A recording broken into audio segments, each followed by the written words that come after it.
So, I have been getting asked a few of the same questions by some of my viewers regarding my insulin resistance and pre-diabetes journey. So, today I thought I would share in more detail how I came to where I am now and also where I am in my health journey. Now, a few notes. First and foremost, I want to give a trigger warning. I am going to be sharing with you some specific numbers, such as my A1C history and my weight, to kind of give you a better idea of where I'm at. So, if numbers are a trigger for you, I know for me personally in the past, numbers could be triggering. So, I wanted to kind of give you fair warning up front. And if it is a trigger for you, to give you an opportunity to forego this video and do what's best for you.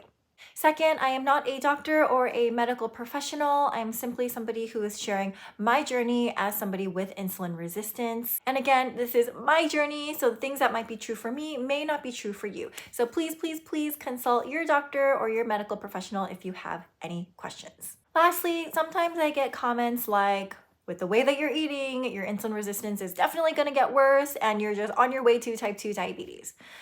This very well may be true, but if you have seen some of my other videos, I talk about the fact that part of this journey for me is learning how to find a balance in what I'm eating and to not fall into some of the very restrictive eating behaviors and or binge eating behaviors that I've fallen into in the past. And I will be the first to admit that sometimes trying to find that balance is like being on a swinging pendulum where sometimes I just totally restrict my carbs and other times I eat so many carbs and sweets. It has not been easy. But I say this because I don't claim to be an expert on blood sugar management or preventing type 2 diabetes. I'm simply documenting and sharing what I'm learning about my body, and that includes mistakes and challenges as well. Whew. Okay, so no more stalling, let's get into this. So let's start with the first question. How did you find out that you had insulin resistance? Okay, so back in 2016, my husband and I had started trying to conceive for our first baby. And while we were very, very excited, I knew in my gut that it would not be an easy path. Since college, I have had issues with my period where sometimes I would go 3 or 4 months without getting my period. And then I would have these bouts of really bad cystic acne. I think my sophomore year of college, I ended up going to a doctor who tested my hormones and said, yes, definitely your hormones are off. She sent me to an OB to do an ultrasound. And of course, she found cysts, and I was told that I had PCOS or polycystic ovarian syndrome. Now, at the time, I was given no information about the connection between PCOS and insulin resistance, but as we know today, there is a huge connection. Anyway, so all that to say, I knew that getting pregnant would not be easy. So after trying for a while unsuccessfully, I ended up seeing a reproductive endocrinologist who, as part of her assessment to figure out why I wasn't getting pregnant, ordered me a glucose tolerance test and a simultaneous insulin test to see what my blood sugar and insulin would do after ingesting 75 grams of straight glucose. Now, my fasting number during that test came back at 104, which we know is elevated, and my insulin level shot up to 119 at the 1 hour mark, which was high. So based off of those results, my reproductive endocrinologist told me that I was glucose intolerant and insulin resistant. Okay, so next question then, how did you find out that you were pre-diabetic? So first of all, I want to be really, really clear that my primary care physician never said to me, at least not yet, hey, you are pre-diabetic. However, based off of what I see my blood sugar doing after carb heavier meals, coupled with the fact that I did have one A1C come back in the pre-diabetic range in 2018, I am sure that I am pre-diabetic. So that pre-diabetic A1C that I received in 2018 was 4 months after my first son was born, and this was in a pregnancy where I had gestational diabetes. So based off of all the information that I had gathered up until this point, I obviously knew that I had some type of metabolic dysfunction. So I got my A1C checked again 4 months after my first son was born, and that A1C came back at 5.9, even though previous to getting pregnant, my A1C was at 5.3, and then during pregnancy, my A1C was 5.2. And this is why I am so passionate about spreading information to people to go and get their metabolic functioning checked, because prior to visiting my reproductive endocrinologist, I honestly had no idea that I had any issues processing sugar. Like I said, on paper, I looked fine. My A1C was at 5.3, even though I was eating carbs like a regular person would. I was exercising 3 to 5 times a week. I had always been kind of on the thinner side.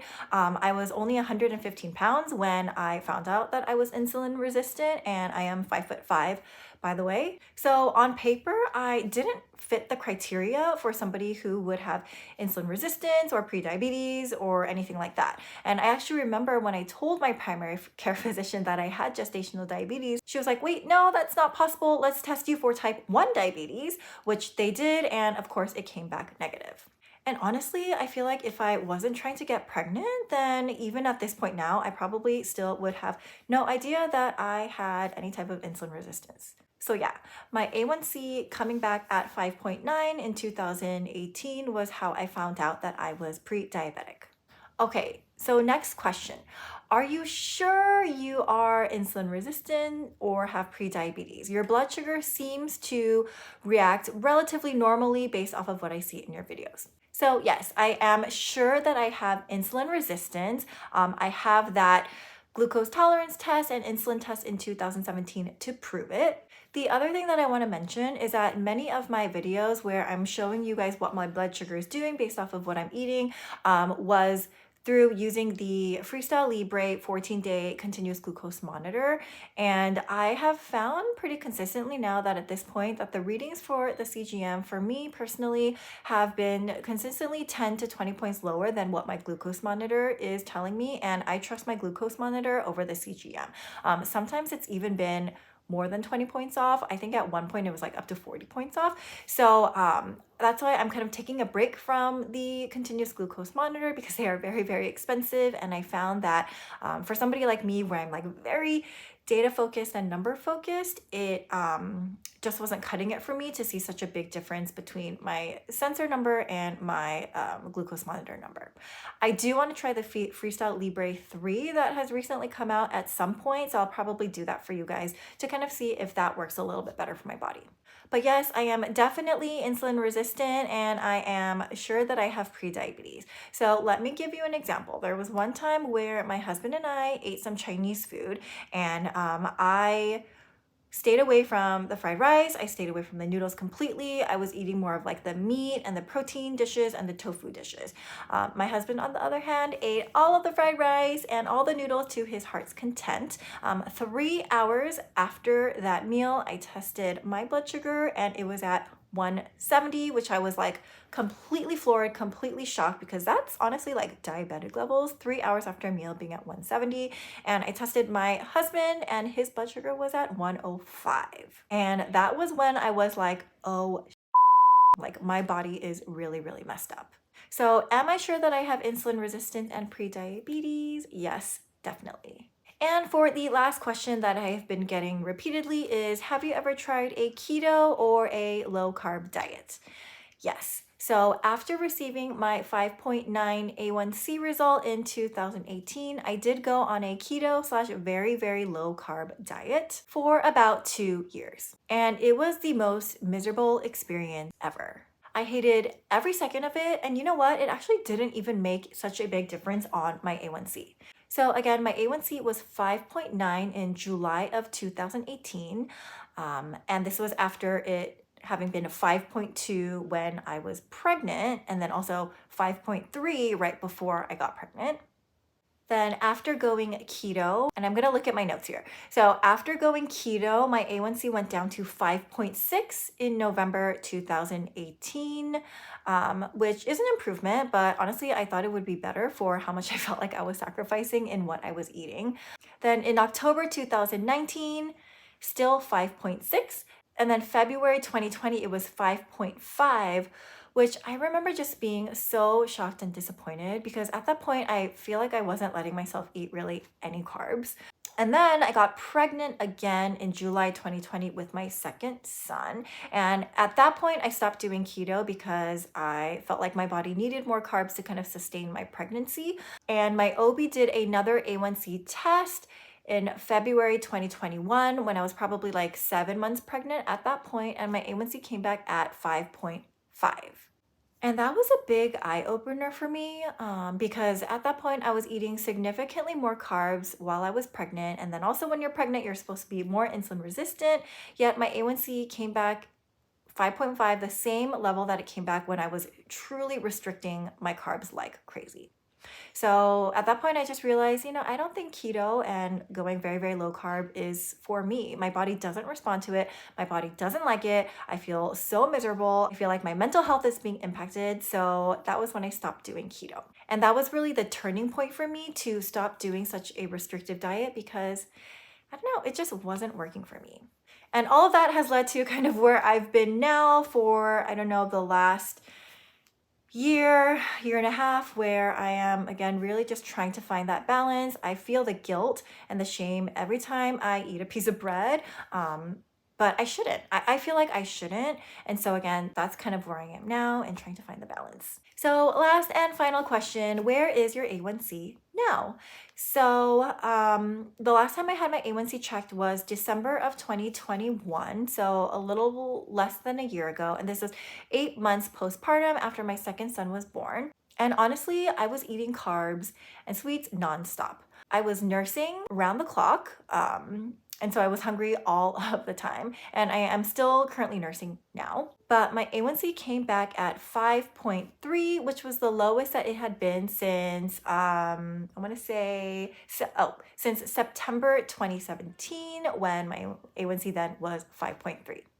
I was so shocked because of how many carbs and sugars I was eating on a daily basis.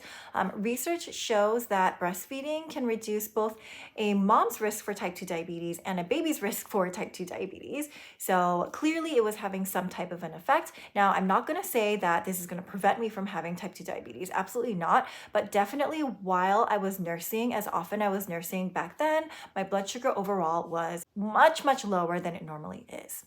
In the instances when I would have the energy to test my fasting blood sugar in the morning after having nursed my son like 2-3 times that night, my fasting blood sugar consistently was in the low 70s, when normally my blood sugar typically runs in the 90s, sometimes in the low hundreds if I had a carb heavier meal at night. So I think that's really what contributed to my 5.3 A1C, even though I was having a lot of carbs and sweets kind of nonstop.